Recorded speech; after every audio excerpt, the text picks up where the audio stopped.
Obama n'est plus prophète à Chicago. Les manifestants sont pleins d'audace. Stop.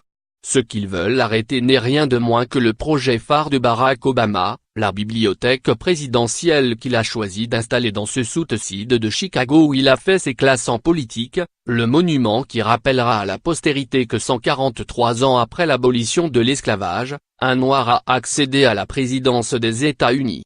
C'est clair, on nage à contre-courant, reconnaît Ann Holcomb, qui distribue des tracts à côté du révérend, au nom d'Etho, une association de défense de l'environnement et du bien-être de la population. Le révérend Campbell a connu toutes les étapes de la lutte pour les droits civiques. Martin Luther King a été son professeur au Monroe College d'Atlanta, Géorgie, au début des années 1960. Un demi-siècle après la mort du prix Nobel, Chicago reste l'une des villes les plus ségrégées des États-Unis. Le South-Side, 753 000 habitants, est à 93% afro-américain.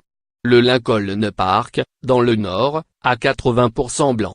Et les militants antiracistes en sont toujours à battre le pavé pour des logements abordables et des écoles décentes. Le rêve de MLK les a laissés sur le bord de la route. La présidence post-raciale de Barack Obama n'a pas mis fin aux inégalités. Il y a deux rêves, corrige Finlay Campbell. Le rêve pour les élites et la bourgeoisie noire de ce côté-là, c'est un triomphe. Mais pour la classe ouvrière, ça n'a pas fonctionné. Au nom de ce deuxième rêve, le révérend Campbell n'a pas d'état d'âme à demander des comptes à Barack Obama, l'illustre voisin qui a fait ses classes de travailleur social à quelques kilomètres, dans les quartiers encore plus déshérités, encore plus au sud. Et il est loin d'être le seul. À l'intérieur de Cole se tient une réunion d'information sur la construction du centre présidentiel qui doit être inauguré en 2021. La discussion est enflammée, passionnée.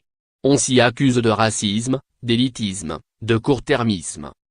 La plupart des participants moins associations de quartier, syndicats de locataires moins sont, comme le pasteur, opposés au plan défendu par la Fondation Obama. Parmi eux se trouvent aussi quelques-uns des 200 professeurs et employés de l'université qui ont signé depuis janvier une lettre ouverte à leurs anciens collègues de la faculté de droit. Le texte qualifie le projet de régression sociale qui n'apportera pas au voisinage le développement économique promis. Cruelle ironie de l'histoire, Barack Obama est contesté dans son fief. On reproche à l'ancien community organizer d'ignorer la base. Il a été travailleur social. Pourquoi n'écoute-t-il pas les gens, demande Ann Holcomb, bénévole dans un foyer de jeunes sans-abri qui peinent à se relever d'un incendie survenu l'an dernier. Nous avons eu assez confiance pour l'élire à la Maison Blanche, non pas une fois, mais deux, et nous ne lui ferions pas confiance, ni à Mitchell, pour faire le bien dans leur propre communauté, désespère Perry Irmé, la directrice du musée d'histoire noire de Zable, en sous-financement chronique depuis des années. Au cœur de l'affront de la bibliothèque présidentielle que tous les présidents américains, depuis Roosevelt, construisent après leur départ de la Maison Blanche pour abriter leurs archives. Barack Obama s'est associé avec l'Université de Chicago pour présenter un dossier de candidature. Traditionnellement, la bibliothèque est construite sur fonds privés, mais gérée par l'administration des Archives nationales. Obama s'est démarqué. Pour la première fois, la bibliothèque ne sera pas administrée par l'agence fédérale mais par une fondation privée.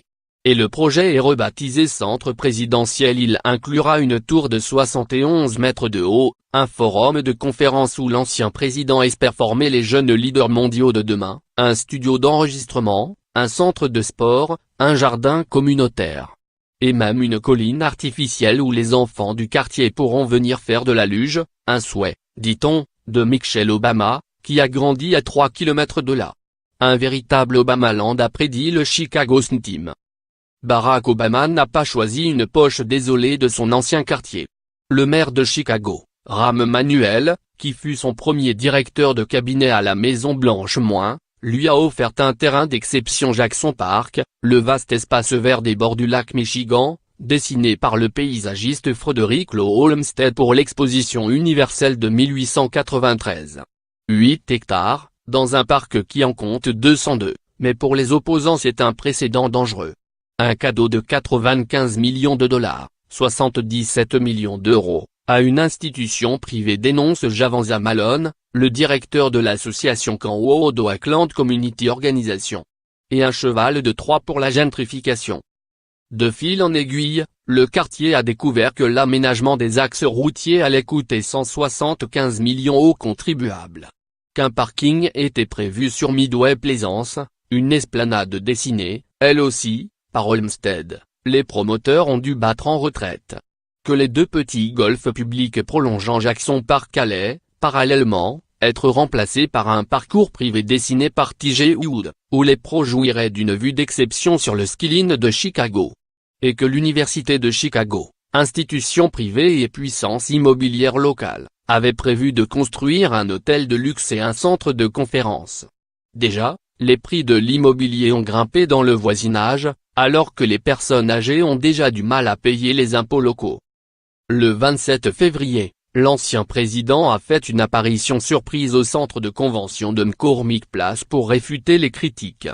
Manifestement agacé qu'on ne lui fasse pas confiance, lui qui a déjà amené en quelques mois, dans l'ancien ghetto, le prince Harry et Lin-Manuel Miranda, la star de la comédie musicale Hamilton, et financé un concert gratuit de chanteurs rappés.